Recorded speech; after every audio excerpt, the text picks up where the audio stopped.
Halo, hari ini kita kedatangan satu unit Samsung Note 10 dengan keadaan mati total karena masuk air. Jadi HP ini kata pemilik dia sudah 1 minggu yang lalu dia masuk air karena dibawa berenang ya, jadi HP-nya ikut berenang juga. Dan kata beliau terlalu lama di dalam air sehingga tiba-tiba mati total ya, kemungkinan karena air merembes masuk ke mesin. Oke, ini akan kita coba bongkar terlebih dahulu, dan beliau mengatakan ini sudah pernah dibawa ke service center ya, karena biayanya mahal jadi dibawa ke tempat saya. Dan untuk pembongkaran ini tidak terlalu sulit ya, karena sudah pernah dibuka sebelumnya. Dan kita perhatikan untuk di bagian speaker bawah di situ ada sedikit bercak korosi, pertanda air masuk ya.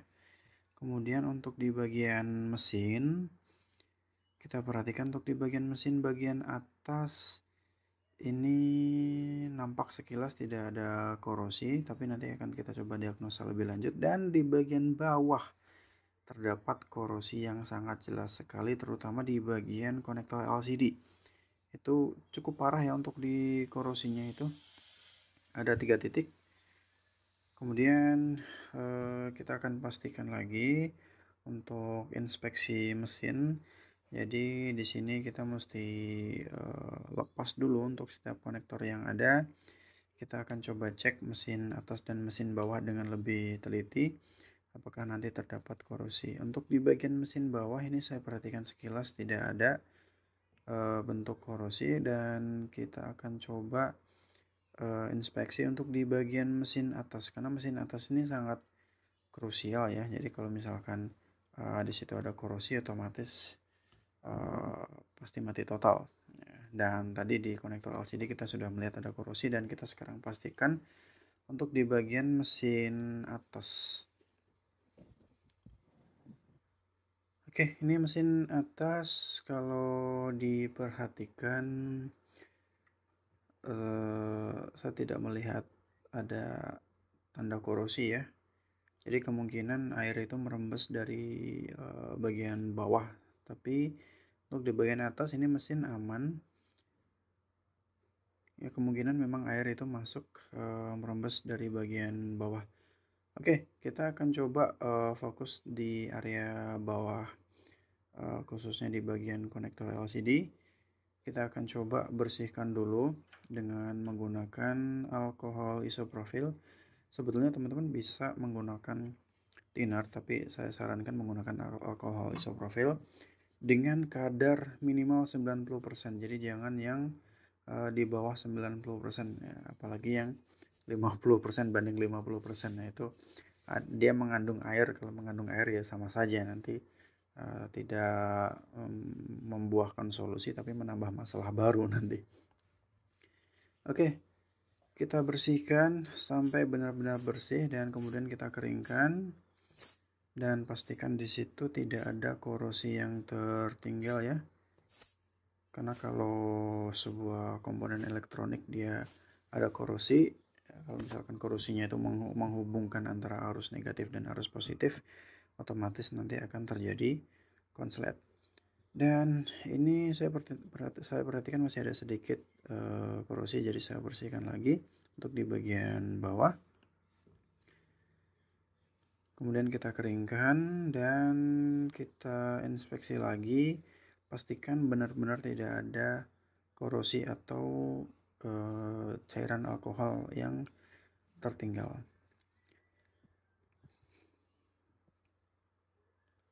Oke, untuk memastikan di sini saya menggunakan blower ya, dengan settingan suhu 150. Anginnya itu ada di 80 100 ya. Kita pastikan tidak ada air atau cairan yang terjebak di antara sela-sela komponen atau di bagian bawah frame. Untuk di bagian mesin bawah ini saya pastikan lagi dengan membersihkan menggunakan alkohol, karena indikasinya air masuk dari bagian bawah ya. Jadi saya pastikan tidak ada bentuk korosi yang tertinggal. Untuk di bagian speaker tadi juga sama, saya bersihkan dengan alkohol isopropyl. Untuk di bagian konektor pun juga sama, harus dibersihkan semuanya untuk memastikan tidak ada korosi yang melekat di mesin. Oke, langkah selanjutnya kita akan coba untuk cek tegangan di bagian baterai. Ini saya menggunakan baterai short killer ya. Kita pastikan dulu untuk voltmeternya tadi dia menunjukkan 3,8, berarti voltmeternya dia normal. Dan sekarang kita coba cek untuk di bagian baterai Samsung Note 10, apakah di situ ada tegangan. Nah, untuk baterai sendiri tidak mengeluarkan tegangan sama sekali ya, tadi 0,0 volt. Oke, berarti kita mesti fokus di bagian baterai dulu. Saya akan injek tegangan dulu ya, saya akan suntik tegangan ke bagian baterai terlebih dahulu. Dan ini sudah sekitar 20 menit saya melakukan suntik tegangan. Dan kita akan coba cek kembali untuk di baterai apakah dia sudah terisi listrik atau dia sudah bisa mengeluarkan tegangan atau belum.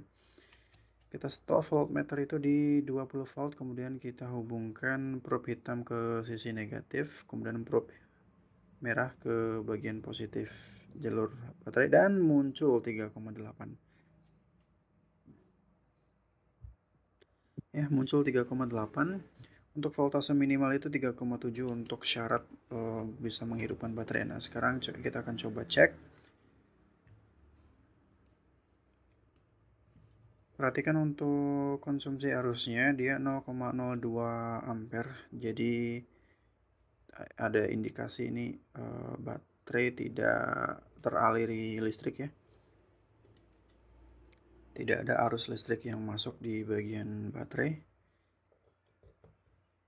Ini saya sudah ganti dengan charger yang lain dan hasilnya sama. Berarti masih ada kendala untuk di bagian mesin. Biasanya untuk kasus masuk air itu seringnya itu terjadi short ya, atau terjadi konslet.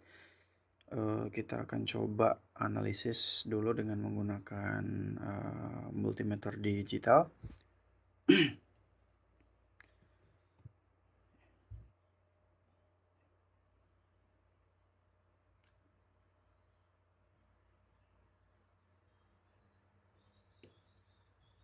Tapi sebelum kita cek, coba kita lepaskan dulu untuk di bagian soket LCD karena tadi terdapat korosi dan woi, ternyata ada arus masuk ya, 0,46, 1,6 dia force chargingnya dia aktif, 9 volt di 1,6 ampere. Berarti indikasinya untuk di bagian konektor LCD itu mengalami permasalahan.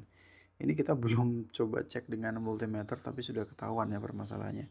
Coba kita akan fokuskan di bagian bawah ya, di bagian area mesin konektor LCD karena tadi jelas banget terlihat ada korosi. Kita akan coba cek.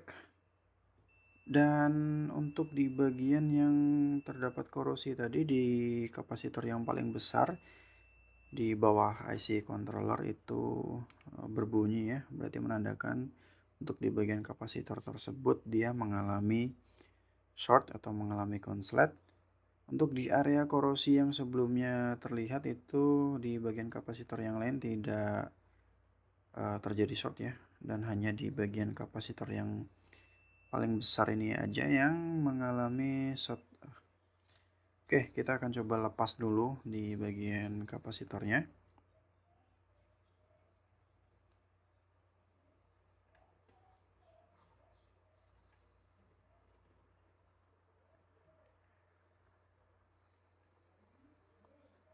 Oke, untuk di bagian kapasitor yang terindikasi konslet sudah kita lepas.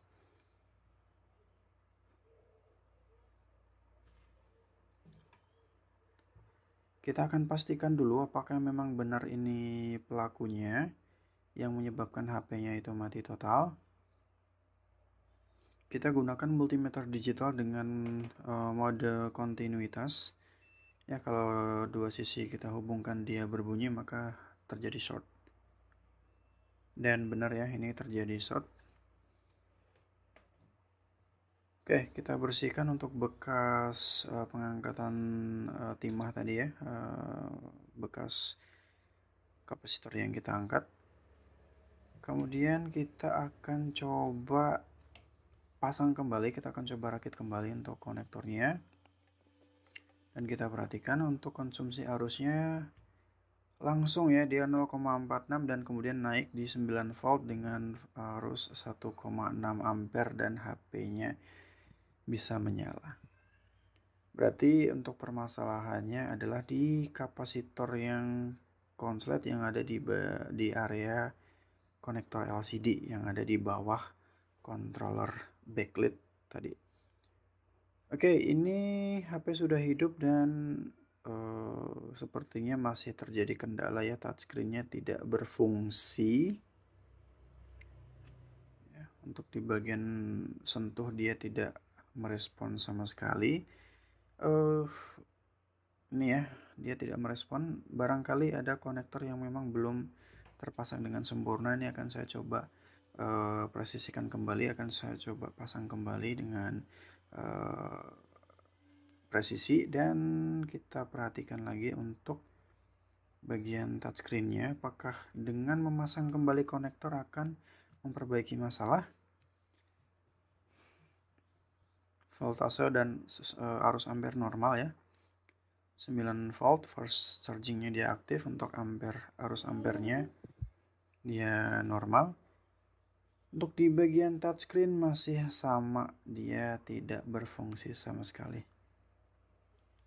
ya, masih tidak berfungsi. Dan untuk tombol ini saya pencet juga tidak ada respon ya, kemungkinan tombol juga mengalami kerusakan. Oke, untuk di video kali ini mungkin cukup itu dulu. Untuk di bagian touchscreen saya akan coba bikin di video yang lain insya Allah. Oke, terima kasih sudah menonton, semoga bermanfaat dan kita bertemu di video yang akan datang. Thank you.